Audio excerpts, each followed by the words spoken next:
Köszöntöm a Bama Podcast minden kedves hallgatóját. Bíró Bernadett vagyok. Vendégem Cirják Tamás, kommunikációs képességfejlesztő. Köszöntelek itt nálunk a stúdióban. Én is köszöntelek, és a hallgatókat is. Nagyon sok mindennel foglalkozol, de mesélj nekünk egy kicsit, hogy mikkel pontosan. Az élet sok dolgot hozott elém, és ez kezdődött onnan, hogy családgondozó voltam, illetve egy csecsemőotthonban gyerekekkel dolgoztam, de emellett elkezdtem egy bio és reformált élelmiszer-webáruházat építeni, mivel mentálhigiéni és egészségfejlesztőnek is tanultam, és így a honlapkészítéstől egészen a marketingig is eljutottam, de közben mindig is érdekelt az emberi lélek. Nem csak azért, mert nekem is voltak dolgok az életemben, amit javítani akartam, hanem a körülöttem lévő embereknek is nagyon sokszor azt láttam, hogy lehet segíteni. Úgyhogy így jelen pillanatban kommunikáció az, ami leginkább leköt, és ez lehet online, lehet cégeknek, illetve lehet egyszerű embereknek, akik keresik az életükben a válaszokat, illetve lehetnek olyan cégek, ahol szeretnének jobban kommunikálni. Tehát egy ilyen nagyon átfogó, de mégis egy témára épülő dologban dolgozok. És ez honnan jött neked, hogy szeretsz az embereknek segíteni? Hozhatod ezt gyerekkorból? Szerintem mindenképpen hozhatom. Nekem picit nehezen indult a gyerekkorom, mert édesapám 1,5 éves koromban meghalt, és igaz, hogy nem emlékszek rá, de volt egy olyan kép, hogy akkor milyen lenne, hogyha lenne apukám. És hogy amikor a csecsemőotthonban dolgoztam, akkor volt egy ilyen irányvonal bennem, hogy én nem azt tettem, amit tudtam, hogy mit csinál egy apuka, hanem azt, amit tudtam, hogy szerettem volna megkapni. Tehát, hogy a másik oldaláról láttam a dolgokat, és így álltam a kicsikhez. Ez működött úgy is, hogy egy csecsemőotthonban a bentlakásos gyerekek is voltak, és őket nem vitték sose haza. Úgyhogy én fiatalként, 20 pár évesként bizony lefeküdtem a földre, bizony birkoztam velük, bizony bementem, és bent borotfálkoztam, és akkor ők meg csak néztek, hogy ez micsoda. Illetve amikor ki lehetett vinni őket, akkor mentünk a vasúttörre kupakot lapítani, illetve buszkapcsolókat is bevittem, mert buszozni nagyon szerettem gyerekkoromban. És így olyan dolgokat tudtam átadni, amit én nem éltem meg, de tudtam, hogy nagyon fontos és nagyon jó. És az első ilyen nehéz dolog volt a kedvenc gyermekemet, amikor elvitték, akkor hát a szívem szakadt bele, és ott tanultam meg, hogy az első évad végén, tehát az utolsó gyereket, akit elvittek a csoportból, hogy kell tartani egy távolságot, mert az ember nem vihet mindenkit haza, úgyhogy onnantól tanultam meg igazából jól kezelni azt a szakmát. Volt, hogy kisgyermeket hoztam le a szülészetről, mert ott hagyták, és 6 naposan a karomba hoztam le, illetve láttam pár szülőt, aki nagyon sokat ígérgetett, de sose váltotta be azt az ígéretet, úgyhogy ez egy ilyen folyamat volt akkor az életemben. Ezek után párhuzamosan azért elkezdődött az online jelenlét, és amikor tanultam mentálhigiéni egészségfejlesztőnek, akkor mindig volt bennem egy olyan dolog, hogy ne csak termékeket adjunk az embereknek, hanem adjunk többet. És volt egy nagyon, nagyon érdekes eset, amikor fölhívott valaki a bioboltba, hogy piros kiütések vannak a kezén, és szeretne valami kecskesztei szappant rá. Én megmondtam, hogy mi lenne, megnéznénk, hogy mi van mögötte, hogy például nem enne virslit, vagy ilyen egyszerű szalámikat, és láttam azt, hogy nagyon gondolkodik. De hogy hát ő ezt hallotta, ő megpróbálná, és mondtam neki, de hát, hogy lehet, hogy a kecsketej szappan segíteni fog, de mi van, hogyha az okát szüntetnénk meg. És tudtam azt, hogy amikor letette a telefont, akkor elmegy egy másik boltba, és ott meg fogja venni a kecsketej szappant, mert neki ez nem volt reális. De amikor ilyen nagyon, nagyon szerettem volna segíteni, volt egy olyan, hogy valaki fölhívott, hogy valami nyugiteját, stressz ellenteját tudnék ajánlani, én megmondtam, hogy váltson munkahelyet. Hát vicces volt a dolog, de neki nem. Pedig azt éreztem, hogy nem a stresszel van a gond, hanem abban, amiben ő éppen jelen pillanatban van. Ezek a tapasztalatok így mindig bennem voltak azt, hogy ne csak a látható dolgokat javítsam ki, hanem próbáljak valahogy úgy építkezni, úgy alapozni, amiből valami igazán jó lehet. És innen jött az a dolog, hogy bokaszalagszakadás után járattam be a lábomat, és azon gondolkodtam, hogy 2 éve meg kellene írni egy cikket az ételízesítőkről, és akkor gondolkodok, ételízesítő, életízesítő. Mondom, ne. És amikor leesett, hogy nekem ez a hivatásom, hogy készítsek valami olyan dolgot, ahol segítek az embereknek életükben megtapasztalni azt, ami tényleg ízes, ami tényleg jó. És onnantól tudatosan már arra készültem, hogy akkor nem ételízesítő reformélelmiszereket adok az embereknek, hanem valami többet. És ez 36 éves koromban indult el, ami nagyon különleges volt, hogy természetesen az életízesítő.hu az foglalt volt, és ez egy katasztrófa az online jelenlétben, viszont néztem, hogy ez november 28-án fog lejárni. Mondom, egy hét. Csak ez most tényleg lejár, nehogy valaki elvigye, és volt egy hét nagy izgalom, hogy akkor ezt meg tudom szerezni, és senkinek nem kellett, úgyhogy lecsaptam rá. Úgyhogy így lett meg maga az a domén, ahol ezt a dolgot továbbítom. Ha tovább kell menni, akkor természetesen a saját önfejlesztésemben is olyan dolgok voltak, ahol mindig azt éreztem, hogy na, ebbe szeretnék jobb lenni, vagy ezt másképp kell csinálnom, vagy valaki egyszerűen visszajelezte, hogy Tamás, ez nagyon nem jó. És tudom azt, hogy vannak emberek, akik azt mondják, hogy fejlődni, változni, nem, az tök nehéz, meg nem vagyok elég jó. Tehát úgy állnak hozzá, hogy ez az egy rossz dolog, hogy nem csinálom jól. Én viszont mindig úgy álltam hozzá, hogy hoppá, lehet jobban, van benne több, lehet ízesebbre készíteni a dolgot. És így az önfejlesztés egy ilyen szerelem lett, amiben azt mondtam, hogy többet ki tudok hozni magamból. És hogyha ki tudok hozni, akkor miért ne? És így indult a maga az életízesítés, és ennek nagyon sok változata volt, hogy oktattam fiatalokat a marketingre, vagy vállalkozásindításra, illetve ami most szeptembertől kezdődött, az egyetemen oktatok kommunikációt. És 147 gyerkőc volt a kezem között, akikkel valami csodát éltem át. Én nem vagyok egy szokványos ember, és maga az óráim sem voltak szokványosak, de minden órán kértem visszajelzést, és megdöbbentő volt, hogy valakinek olyan változtatást tudtam tenni egy alkalom után az életében, amiben teljesen megváltozott az élete. Úgyhogy jó sok tanítványomra büszke vagyok. Hogyha egyszer ezt hallgatják, akkor itt szeretném üzenni nekik is, hogy amit ott ők átéltek, amit ők beletettek, és amit utólag láttam, hát nekem nagyon nagy büszkeség van bennem, hogy mit értek el. Tudnál esetleg konkrét példát mondani, hogy miben változott meg az életük? Most nem kell senkit nevesíteni, de konkretizáljuk egy kicsit. Aki nekem az év fiatalja lett 2022-ben, még nem tudja, mert idén fogom átadni neki a kupát. Ő egy olyan fiatal volt, aki utolsó órán második emberként jött oda. Az első hölgy mondta, hogy hát tanár úr, úgy gondoltam, hogy nem is fogok ma eljönni, de nagyon nagy hiba lett volna, hogyha nem jövök el. Kicsit furcsa volt, hát van kötelező gyakorlati óra, akkor nem ér oda valaki, de ezzel indult az első hölgy. És a második hölgy, akivel utána beszélgettünk még egy fél-3-4 órát, ő elmondta, hogy az egyik szülőjével nagyon rossz a kapcsolata.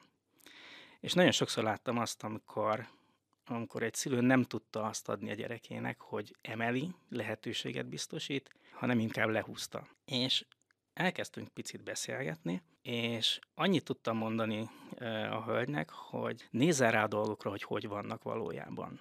És ahogy sétáltunk, adtam neki 2 olyan feladatot, amivel azt kértem, hogy amit eddig hitt, azt nézze meg másik oldalról, és próbálja felülírni. Szedje össze azokat a rossz dolgokat, amiket hisz magáról, vagy amit mondtak neki, és egyszerűen dobja ki.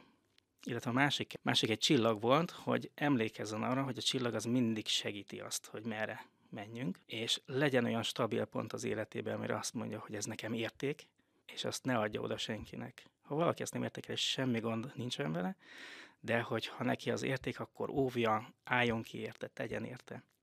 És amikor egy identitás tréning órát tartottam, vagy alkalmat tartottam az egyetemen külön, amikor ott volt, akkor azt láttam, hogy ez a lány megtette azokat a dolgokat, amiket kértem, és így teljesen más volt a rezgése, a kisugárzása.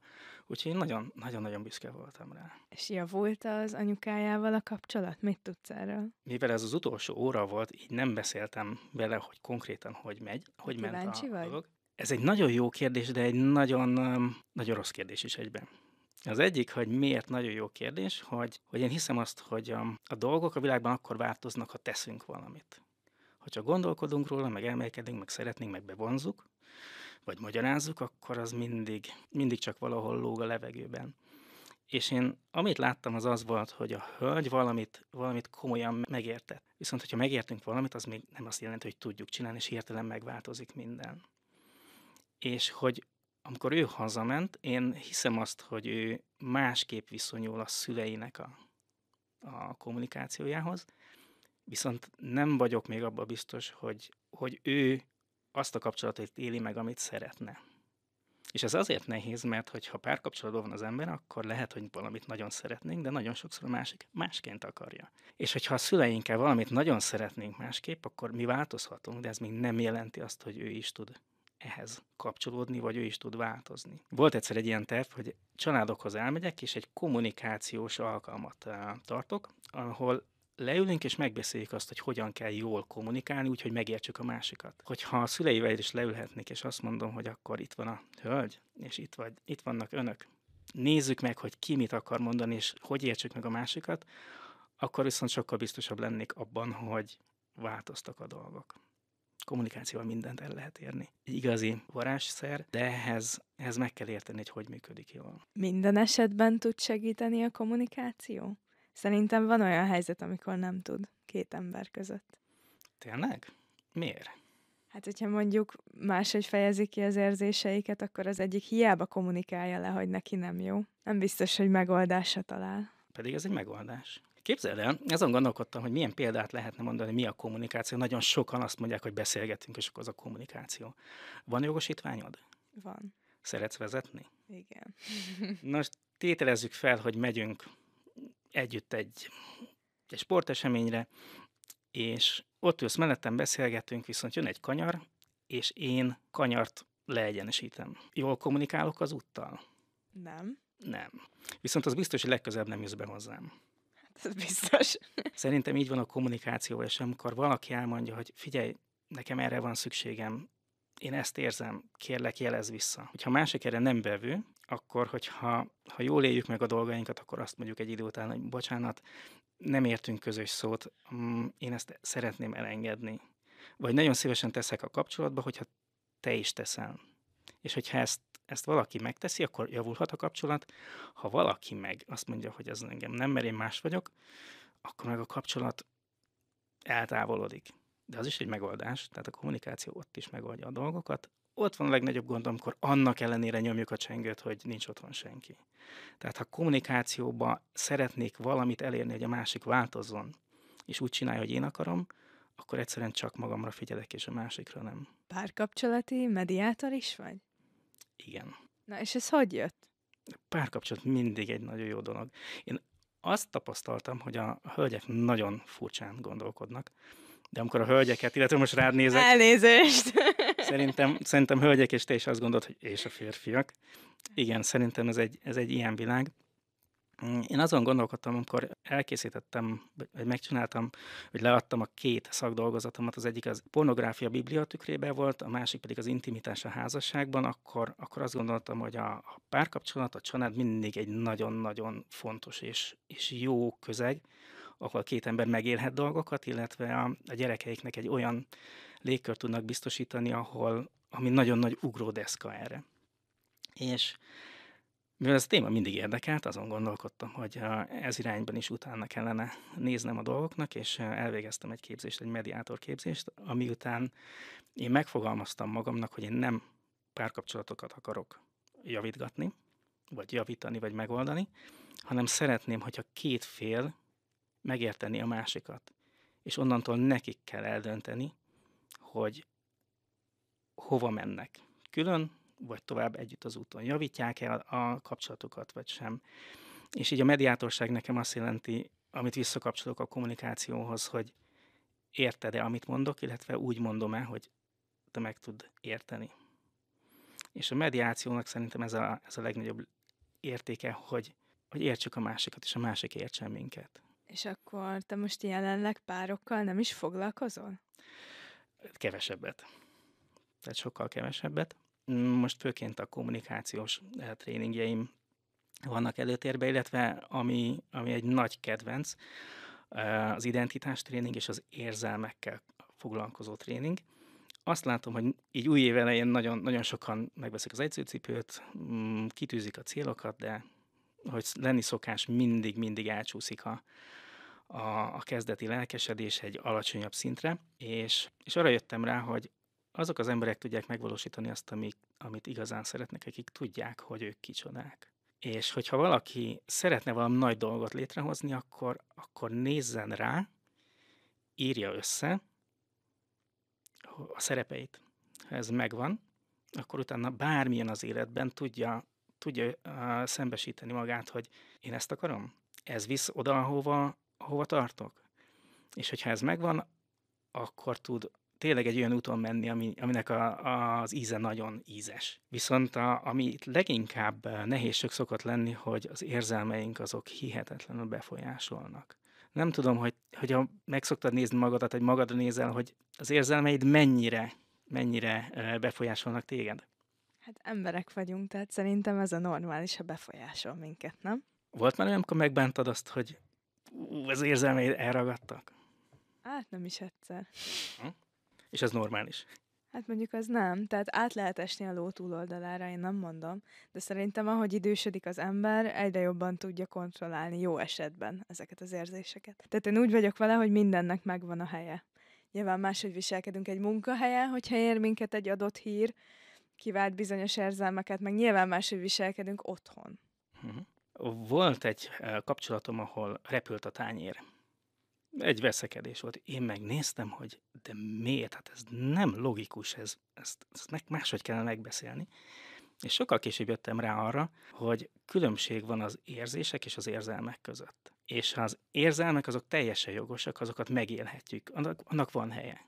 De amikor az embernek érzései vannak, az már más.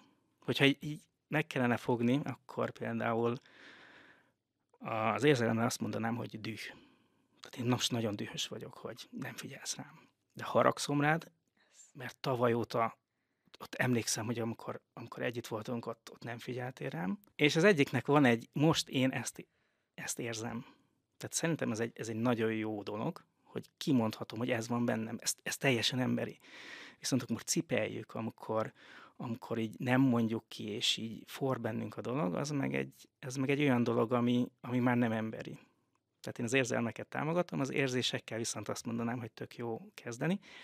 És hogyha valaki ezt meg tudja nézni, erre rá tud nézni, akkor utána sokkal jobban tudja irányítani az életét. Ha egy történetet elmondhatok nekem 3 nagyon, nagyon jó tanárom volt különböző iskolákban, és a főiskolán volt a mentálhigiénia tanárom, akit nagyon szerettem, és így néha-néha összefutottunk a városban, és megbeszéltük, hogy majd a Covid után elmegyünk Malomvölgybe, és teszünk egy sétát, és akkor megbeszéljük azokat a dolgokat, amik mind a kettőnk életében van. És így hívtam, hogy akkor most már tudnánk beszélgetni, és egyszer volt, hogy volt egy kommunikációs képzésem, és úgy jöttem haza, hogy hát én egy félisten vagyok, most jövök le az Olympusról. Megváltod a világot. Igen, ide az oroszlánt.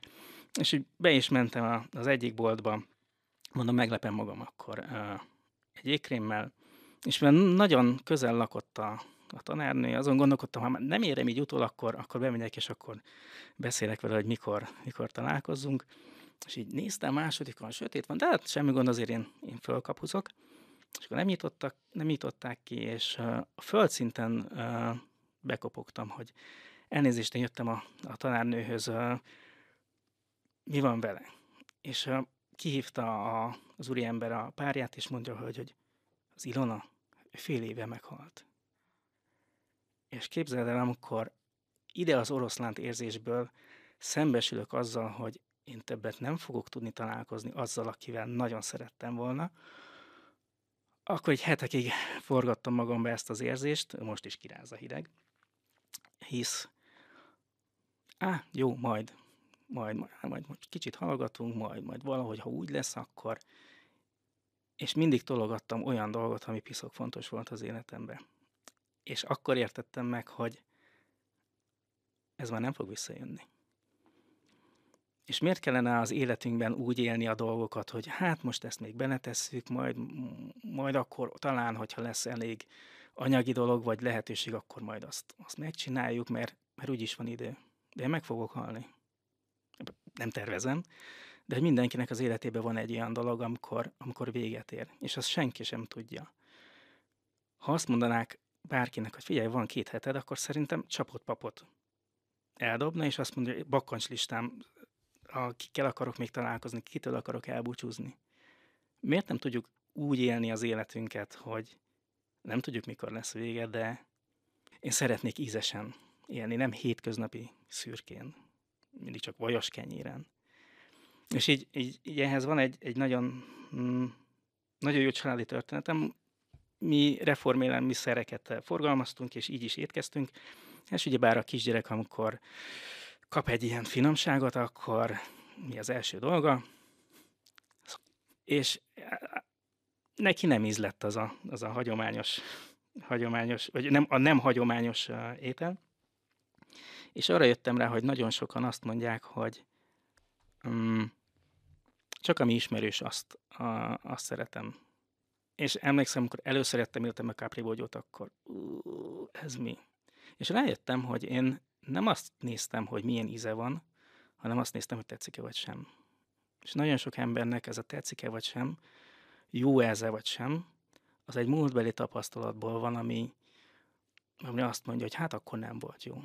És egyszerűen jelenben nem tudja azt mondani, hogy ez most ilyen. És miért nem változtatunk? Mert nagyon sokszor van egy régi mintánk, egy régi berögződésünk, hogy a férfiak olyanok. A Magyarországon nem lehet ezt meg azt csinálni. A világ az egy tök rossz hely. És van egy ilyen kép, ahol az élet ez, és van még 2 hely. És ki mit mond rá? És ezt eljátszottam az egyetemen, és nagyon sokan bedobták, hogy a rossz verziója, de valaki mondta, hogy az élet szép. És mit látunk meg a dolgokból? Szerintem ezt hozzuk a múltból, de hogyha ki tudunk lépni a komfortzónából, a dobozból, akkor meglátjuk, hogy a dolgok mások. Előző életekben hiszel? Az jó lenne? Kíváncsi vagyok rád. Alapjában szerintem senki nem tudja bebizonyítani azt se, hogy volt-e, vagy hogy mi lesz utána. Egyetlen egy dologra tudunk befolyásolni, vagy hatással lenni, ez pedig azt, hogy mit csinálunk most. Ja. Tudom, hogy kitértem egy a válasz alól, de szerintem ez egy olyan dolog, amit milyen tapasztalataim voltak, vagy mit gondolok róla, ez mind filozófia. Engem sokkal jobban érdekel, hogy az élet előtt van-e, vagy a halál előtt van-e élet, és nem utána. Kicsit szerintem térjünk vissza a párkapcsolatokhoz. Most nézegetem itt a honlapodat, és van egy ilyen fül, hogy műhelymunka, és az alatt egy olyan, hogy kártyarandi. Na, ez micsoda? Mi ez a kártyarandi? Oké. Kártyarandi. Mi ez? Oké.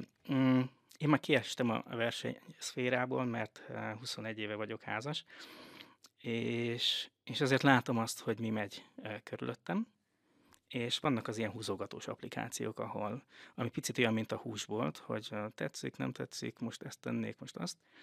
És mindig gondolkodtam azon, hogy hogyan lehetne olyan stabil párkapcsolatot létrehozni, ami tartós és kielégítő. És azt látom, hogy ma egy ilyen Disney feeling van, amikor azt várják az emberek, hogy szórakoztassanak, hogy jó legyen a másikkal. És ez 2 hétig ez fenntartható. 2 hét után már nincs az az érzés, és ilyenkor nagyon sokan Instán vagy máshonnan próbálnak lájkot szerezni, vagy egy másik emberre próbálják azt az érzést elérni, ami ma egy ilyen elvárt, szükséges dolog. És szerintem azon gondolkodtam, hogy mi van, hogyha nem az érzéseket hajszolnánk, hanem valami stabil dologra alapoznánk egy kapcsolatot. És akkor jutott eszembe, hogy szereztem egy olyan kártyát, amiben motivációs, önfejlesztő és munkahellyel kapcsolatos idézetek vannak, és azt találtam ki, hogy mi lenne, hogyha 6 lányt és 6 fiút úgy rántanék össze, hogy nem azt nézzük, hogy csini-e, nem azt nézzük-e, hogy bejön-e, vagy mennyi pénze van, hanem azt, hogy hogyan gondolkodik. Mert én hiszek abban, hogy egy párkapcsolat akkor működik nagyon jól, amikor felismered azt, hogy ő is arra tart, amerre én. És nem az, hogy tetszik-e vagy sem, jó feje vagy sem, vagy hogy viselkedik vagy sem, hanem ha neked van egy küldetésed, és találsz hozzá egy olyan férfit, akire felismered, hogy ő neki is ez, akkor egyfele fogtok tudni menni. És ilyenkor, ami még jobban erősíti a kapcsolatot, hogy kiegészítette a te képességeiddel az övét, és mivel mind a ketten egy belső iránytűz szerint egyfele mentek, ezért ez a támogató, összefonódó kapcsolat egy nagyon jó kapcsolat tud lenni. Ez nem azt jelenti, hogy óvónő meg például egy autószerelő nem tudna jó kapcsolatban lenni, de ha valaki nagyon, nagyon izgalmas és minőségi kapcsolatot akar megtapasztalni, akkor jelenlegi tudásom szerint ezek olyan fontos dolgok, amik ezt nagyon támogatják. Ez akkor 3 nő és 3 férfi volt, akiről most beszélsz, összeültetted őket, úgyhogy nem ismerték egymást? Hát én 6-ba gondolkodok, tehát az a maximális. És egyszerűen igen, erről szól, hogy összeülünk, és egyszerűen mindenki húz De egy kártyát. ez megvalósult, vagy még nem? Már volt egy. És tényleg nem is tudták, hogy néznek ki, csak így jelentkeztek rá? Vagy Igen, tehát azért annyit kell, hogy tehát korosztályok, tehát egy 20 éves és 40 éves, tehát ez úgy nem... Jó, tehát korosztályok Igen, szerint tehát 20, összetetted 30, őket? 40, 50. De így meglepődtek? Hogy a másik hogy néz ki, meg most ez mi? Vagy ismerősökkel csináltad meg? Tényleg érdekel? Ezek ismerősök voltak, de tök mindegy, hogy a másik hogy néz ki. Egyszer stoppoltam haza Budapestről, és egy srác fölvett Érnél, és képzeld el, mondta azt, hogy hát otthon egy nagyon gyönyörű szőke barátnője van, de ő nem akar hazamenni. Meg vele lenni se. És azon gondolkodtam, figyelj, hogy ha ennyire tetszik neked, akkor mi a gond? És mondta, hogy nem figyel rá. És nagyon sokszor, tehát tök jó, hogyha valaki jól néz ki, valaki ápolt és figyeletes, tényleg szerintem ez egy alap dolog, viszont a kapcsolódás az mindig Belső. a belsőhöz kapcsolódik. És hogy ki van ott, tehát kinek a kémiájára rezonál valaki, az teljesen normális dolog. Tehát ha valaki nem tetszik, akkor nem kell járni. De Woody Allen se a világ legsármosabb színésze, Tom Cruise annál inkább, viszont nagyon sokan szeretik Woody Allent. És hogyha egy ilyen alkalmon azt érzed, hogy a másiknak olyan értékei vannak belül, ami neked is, akkor a kinézet az másodlagos lesz. Viszont a kapcsolat hosszára vonatkozóan meg sokkal stabilabb. Mindennyian leszünk öregek, ráncosak, meg néha nem úgy nézünk ki, ahogy szeretnénk.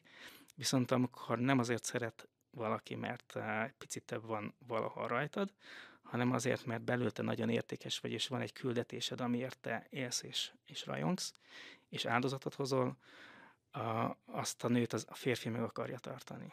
És ahhoz a férfihoz egy nő nagyon támogatóan akar hozzáállni. Szóval szerintem itt van valahol a dolgoknak a lényege, és a kártyarandia erről szól, hogy az értékek alapján keressünk randipartnert, amitán később meg kiderül, hogy hosszú távú a dolog egy sem. Tehát egyszerűen csak fel kell ismerni a társadat. Ciriák Tamásnak köszönöm szépen a beszélgetést. Szívesen.